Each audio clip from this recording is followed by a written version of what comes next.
Developing right now, it is a tragedy that has rocked the world. At least 49 people killed, dozens injured when two mosques just miles apart came under attack in New Zealand.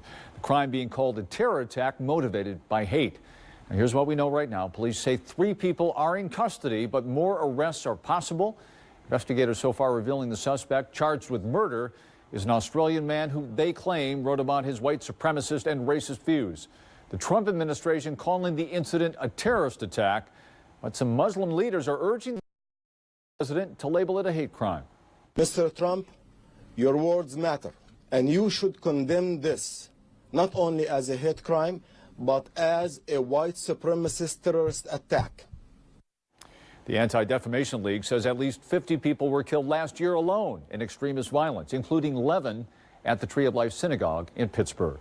And this tragedy is leaving its mark on the Muslim community here in Toledo. Many people are calling the shooting senseless. 13 ABC's Amy Montgomery explains how they're spreading the message of peace in the face of violence. Amy. Diane, members of the Muslim faith are doing exactly what they would any other Friday. They're praying. Now, while this horrific tragedy has shaken them to the core, it hasn't stopped these congregations from believing that hate will never win.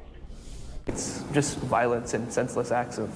Words are hard to come by in the midst of the massacre in New Zealand. It's a very tragic event. And once again, local Muslim communities are praying for lives lost after nearly 50 people were murdered during a day of prayer. They were praying, in the midst of praying, and that people were gunned down, and it's horrible to see that. Where would a person go now to seek peace and comfort? There's no place left now. With that thought in the back of their minds,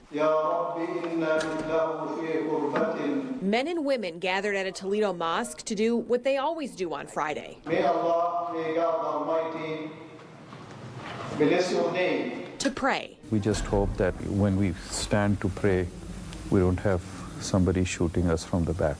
This week, there was heightened security outside.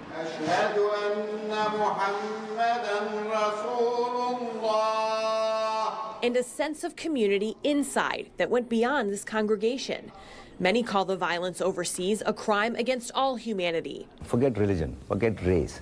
We are humans first. Certainly, it hurts me that Muslims were killed, but it double hurts me that human beings were killed. Now, there's a renewed call for unity to fight back against hate across all faiths, a task that can only be done together. We have to start thinking about how to fight it collectively. It's not that it's your problem, it's my problem. No, it is not a problem. It's a problem in every faith now, unfortunately.